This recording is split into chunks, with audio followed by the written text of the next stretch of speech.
Bismillahirrahmanirrahim. Assalamualaikum warahmatullahi wabarakatuh.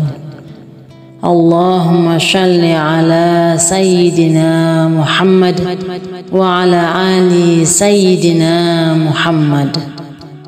Syukur alhamdulillah kita bisa berjumpa kembali di channel ini. Harapan dan doa saya, semoga saudaraku semuanya selalu diberikan kesehatan, dipanjangkan umurnya, dan diampuni dosa-dosanya. Amin ya rabbal alamin. Pemirsa RN Media, selama ini kita mungkin berpendapat orang yang meninggal itu tidak akan merasakan sakit ketika jasadnya dimandikan. Padahal saat dimandikan tersebut, mayit tersebut menjerit kesakitan. Sebagaimana diceritakan oleh Aisyah radhiyallahu anha. Ketika itu ia tengah menunggu suaminya Rasulullah sallallahu alaihi wasallam kembali ke rumah. Ia mengucapkan salam dan kemudian berdiri untuk menyambut sang nabi kecintaan Allah tersebut. Duduklah di tempatmu, tidak usah berdiri wahai ummul mukminin. Begitu ucap Rasulullah sallallahu alaihi wasallam. Rasulullah sallallahu alaihi wasallam kemudian turut duduk bersama Aisyah dan kemudian meletakkan kepalanya di pangkuan istrinya tersebut. Aisyah lantas mencari uban pada jenggot Rasulullah dan menemukan 19 helai rambut yang sudah memutih. Aisyah kemudian berpikir dalam hatinya, sesungguhnya baginda akan meninggalkan dunia ini sebelum aku, sehingga tetaplah satu umat yang ditinggalkan oleh nabinya. Maka ia pun menangis sehingga mengalir air matanya jatuh menitis pada wajah baginda Rasulullah. Sadar terkena tetesan air mata istrinya, Rasulullah pun kemudian terbangun dari tidurnya. Wahai ummul mukminin, apa yang membuatmu menangis? Tutur Rasulullah.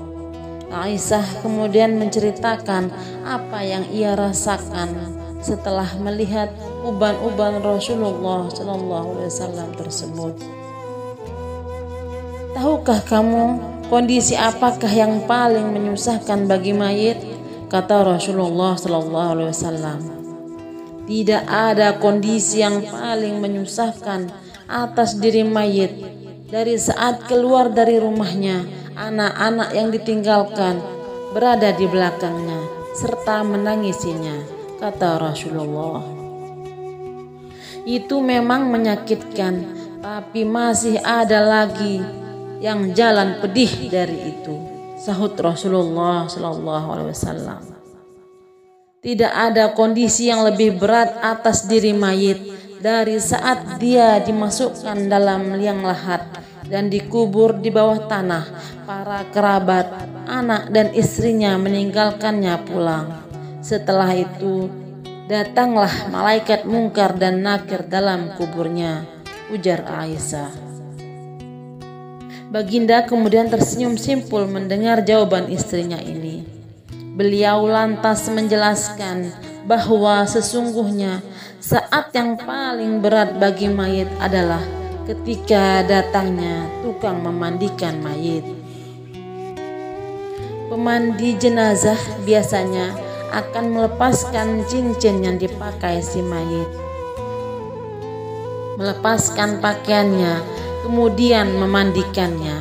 Saat itu ruh akan menjerit kuat di mana suaranya dapat didengar oleh seluruh makhluk kecuali jin dan manusia. Apa yang diserukan oleh ruh itu ya Rasulullah? Tanya Aisyah. Hai tukang memandikan, demi Allah aku memohon kepadamu agar engkau mencopot pakaianku dengan pelan-pelan, karena sesungguhnya saat ini aku sedang istirahat dari sakitnya pencabutan nyawa dari malaikat maut. Begitu ungkap Rasulullah Shallallahu Alaihi Wasallam. Aisyah kemudian semakin penasaran. Lalu apa yang diserukan oleh ruh itu? Tanya Aisyah lagi. Hai tukang memandikan, demi Allah, jangan engkau tuangkan air panas, jangan engkau gunakan air panas, dan jangan pula air dingin. Sesungguhnya jasadku telah terbakar oleh sebab dicabutnya nyawaku, papa Rasulullah. Lalu ketika dimandikan, apa yang diserukan oleh ruh itu? Tanya Aisyah lagi. Dan ketika dimandikan, ruh itu berkata, demi Allah, hai tukang memandikan, janganlah engkau pegang diriku terlalu kuat. Sesungguhnya jasadku masih terluka karena keluarnya nyawa. Tutur Rasulullah Shallallahu Alaihi Wasallam. Pemirsa RN Media, itulah sakit yang dirasakan oleh mayit. Tentu kita sudah tahu bahwa saat pencabutan nyawa itu rasanya begitu menyakitkan.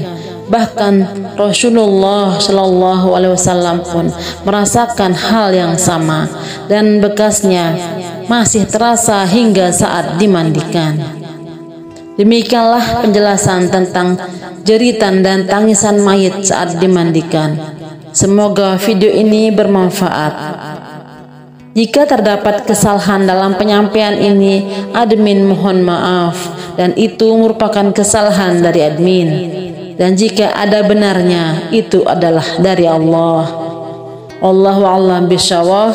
Wassalamualaikum warahmatullahi wabarakatuh.